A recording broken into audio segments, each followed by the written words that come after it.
I'm Christina Davis, HR Director for the LMC Group, and today we're going to talk about someone we've all met in the workplace, most of us more than once, the problem employee. You know the one, the employee who can't seem to get to work on time, the one who simply can't remember to follow the process we all agreed upon and follow it every day, the one who seems to think that the work part of their job is optional and that they're doing you a favor just by coming in. I've spent a good part of my HR career wondering what causes employees to behave in such an entitled and offensive manner, and I'm sorry to say I don't have an answer for that yet. However, I do have the answer to one of the biggest management challenges we face, and that's how to manage these problem employees. We've all heard the phrase, a bad apple ruins the bunch, and we may even dismiss it as just another colloquialism, but it's actually true. When apples rot, they emit ethylene gas, and that gas rushes the ripening process, causing the apples nearby to rot, and then the problem continues to manifest exponentially until you have to throw out all of your apples. But we don't want you to do that. You have some good apples on your team. We want to stop the initial rot from occurring, and if we can't do that, we definitely want to make sure we stop it from spreading. Problem employees make our good employees feel like their efforts are wasted. They have a demoralizing impact on our average and high-level performers, and eventually that translates into a lower level of engagement from all your employees, resulting in decreased productivity, reduced quality of work, and a higher turnover rate. These employees also increase stress levels for managers, and yet so many managers and employers are extremely hesitant to manage these problem employees into better outcomes or manage them out of the organization. Why do you think that is? I've asked that question to managers many times, and it seems to be a combination of a concern that they won't be able to replace the employee, no matter how terrible they are, and that they don't feel equipped to handle performance issues correctly. You may be surprised to find out that most managers are put into a position of management without any management training at all, and are then expected to function as legally compliant managers, without even having the benefit of a crystal ball to guide them. You're in luck, we can help. So just how do you deal with a problem employee? Let's talk first about a somewhat minor infraction like tardiness. The approach here is specific, yet less formal than employees with more serious violations. Dealing with these issues, start with quick and decisive action. If you address an issue with an employee as soon as you see it, it's much easier to manage. I like to use the comparison of your child running into the street without looking both ways first. You don't wait until dinner to discuss why that was a bad decision. You immediately handle the situation. It's the same with problems that arise at work. Don't ignore them. 99% of them won't go away on their own, and by the time you're forced to address them, they will have ballooned into much more difficult issues to manage. But back to the topic at hand, tardiness. If the employee is late again after the first time you address the tardiness, talk with them to figure out the root cause of the problem.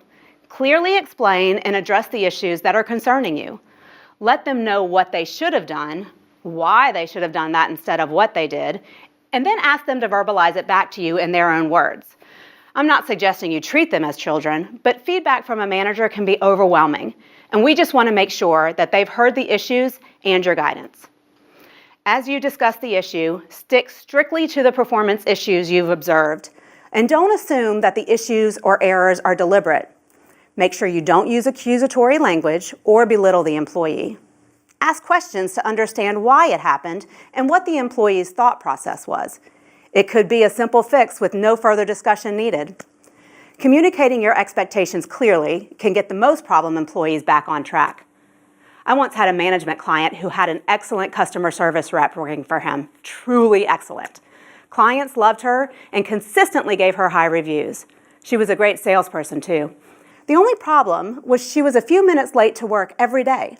At first, her manager just seethed about her tardiness privately, but then I encouraged him to talk to her about it and get to the root issue. It turned out she was working another part-time job that caused her to be 5 to 7 minutes late each day.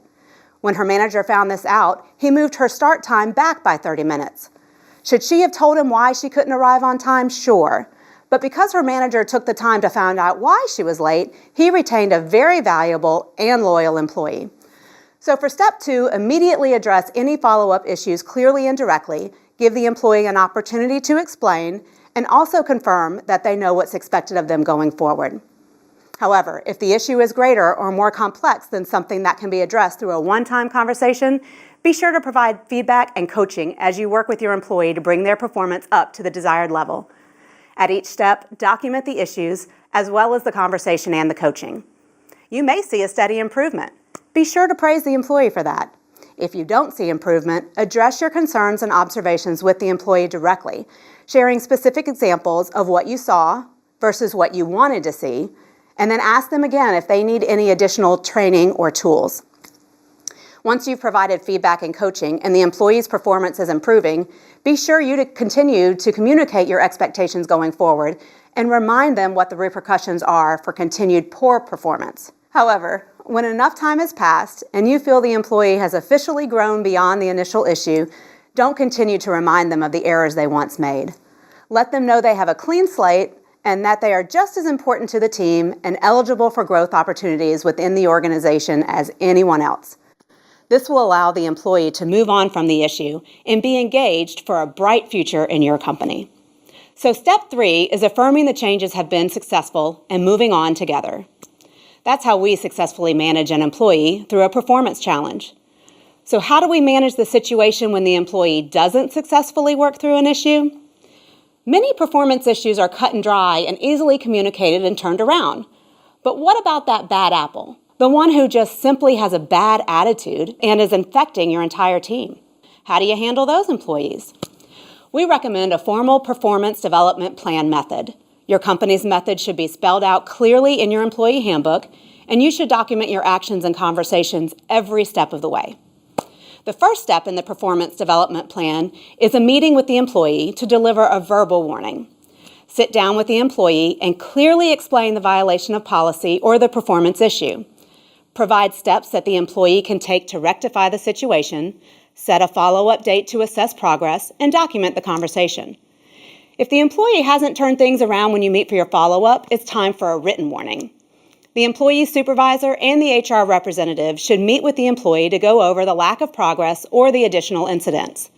During this conversation, be sure to explain the impact of the incident or behavior and the improvements or changes required of the employee.